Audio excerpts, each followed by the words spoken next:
a feedback that we got on our Teachers Pay Teachers Created for Learning store. And really get into a bigger conversation about end of unit comprehension tests. So it's not just about a feedback, it's a bigger topic for all of us. Like, why should we do end of unit comprehension tests? Like, what should be on them if we do them? Are they good? Are they helpful? Yeah. All of that. And we welcome your comments at the end as well. So it was definitely spurred on by a conversation we had last night that we're just going to basically redo again on camera for you guys. Because people do comment a lot about how we sell complete novel units, but they lack an end of unit comprehension test. And so in particular, this feedback said, I was surprised that there was no end of unit test, which in the most respectful way possible, we were surprised that they were surprised, since our description says nowhere that there is an end of unit test, because none of our units have them. Maybe in their defense, they were expecting that every unit at any time should have an end of unit test. And so they just assumed that even though it didn't say it, that it should have it because it should have it. Right? So That's what they were thinking? Maybe. Good. So, the reason why our units don't have end of unit comprehension tests is... It's not a simple one sentence answer. What? Really. It's not. Yeah, it's just not. Things aren't simple. Right? But in general, like, the question is, what would we put on an end of unit test? So our answer, like, why is it not included in our units, is our units include a lot of various resources so that we can save you tons of time, that you don't have to make all of those things. Mm-hmm. The trouble is, like, yeah, we included a figurative language unit that maybe had analogies and like different things on there, onomatopoeia, and maybe you didn't need to teach figurative language because you just finished a big figurative language unit. Maybe. But now you're teaching this novel and it has figurative language. And so when if we were to make an end of unit test for, say, Tuck Everlasting, we would then put all of the topics that are in our unit on the end of unit test. Mm-hmm. And most of you probably don't use all of the resources. You use a lot of them, but some of them you already covered sufficiently, mm-hmm. and you didn't need to do them. And so that end of unit test is going to frustrate almost everybody. And that's not our goal. Our goal is to make to save you time, and to make excellent looking and excellent content resources. And it just wouldn't be an excellent content resource for hardly any of you, because you all are doing different things with all of your different students and different levels. Mm-hmm. Like if there's a 4th grade grammar unit or grammar item in there and you're teaching 5th grade, then you didn't need to repeat that one because your students are already competent in that. Then that's a wasted part of the test, besides that it's just review from last year. So what about if it was just a basic end of unit comprehension test? Why don't we do that? Like, why not a comprehension test? Name the characters. What is the climax of the plot? Why not that? Because at the risk of sounding, no, it's not a risk, at just knowing that this is going to sound controversial, at the end, I think it's a waste of time.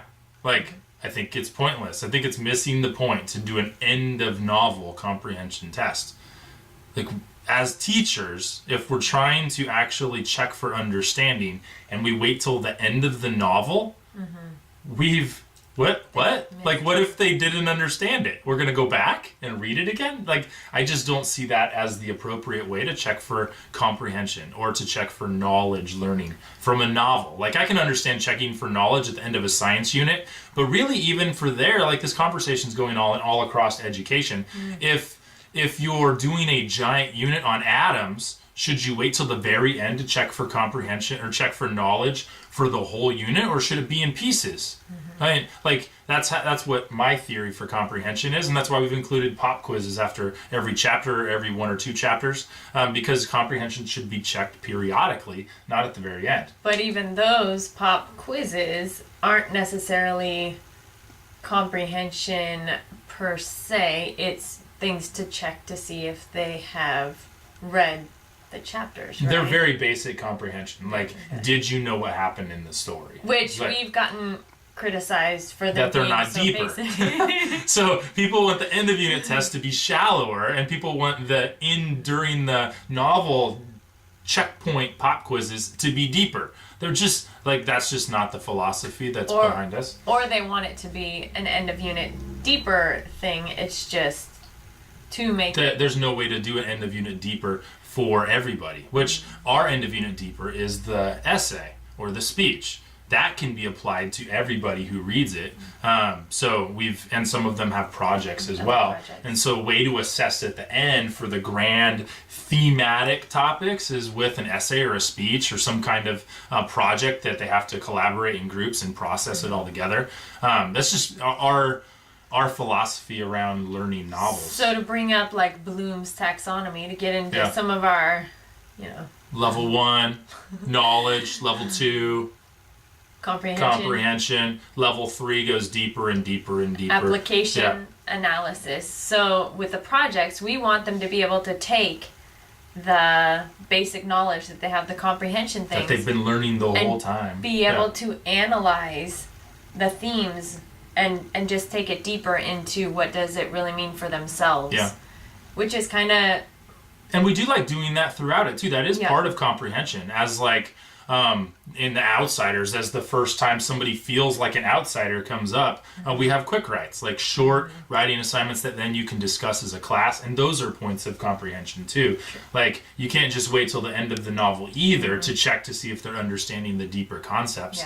You got to check for the knowledge, check to see if they read it, check to see if they understand what's happening, and that needs to happen all during it. So end of unit test, I just don't think that's the place for that to happen. I think an end of unit test, in some ways, is a lazy teaching tool. I'm calling some of this out here because I used to be that too. Is a lazy teaching tool to not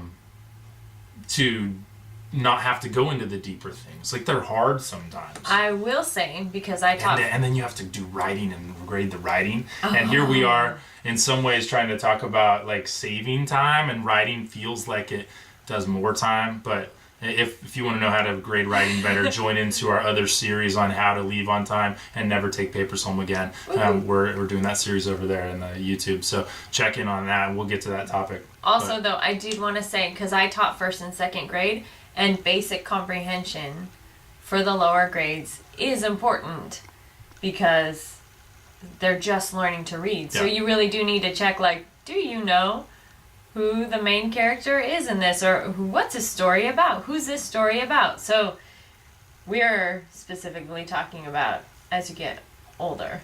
Well, even when you get older, though, like, I think at any level, if you wait all the way till the end to see if they understand the character, we waited way too long. Yeah. We waited all the way to the end to understand what Terabithia is, right? In that novel, like, it's an imaginary land, and if they didn't understand it, it's an imaginary land, and now they're in the forest and there's kings, and like they didn't get it. Like, we need to check halfway through. And so I just think it's periodic. That's true. And also too, with like even just our 4-year-old, if you ask the higher thinking question, you know that they're in their mind trying to figure out, okay, so that character, well, they're probably not our 4-year-old. That'd be awesome if she's thinking about characters, but it's probably just like that person, and then it's answering the more analytical question because they've got it in their head already. They need to know that in order to answer the deeper question. Yep. Did I just say make sense? It does in my head. Totally did. Can you explain that? Just kidding. You're going to need to explain your answer. And this is like all of the recent, I know as much as we hate Common Core and as much as we hate all of the standardized everything, there is a thread through all of it that is requiring our students to think deeper and to synthesize and analyze. It's doing it kind of terribly, right? On like the computer, and all of that. We're not going to get into that. But I was just going to say, do we hate Common Core? I don't want to go on record, but get hate mail or something.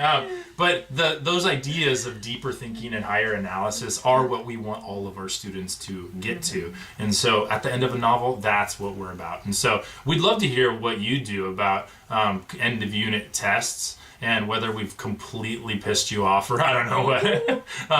But we love learning too. We're always in this learning. That's just what's worked for us. We want to hear what works for you as well. So leave the comments and we'd love to talk about it. In the meantime, don't forget to be awesome.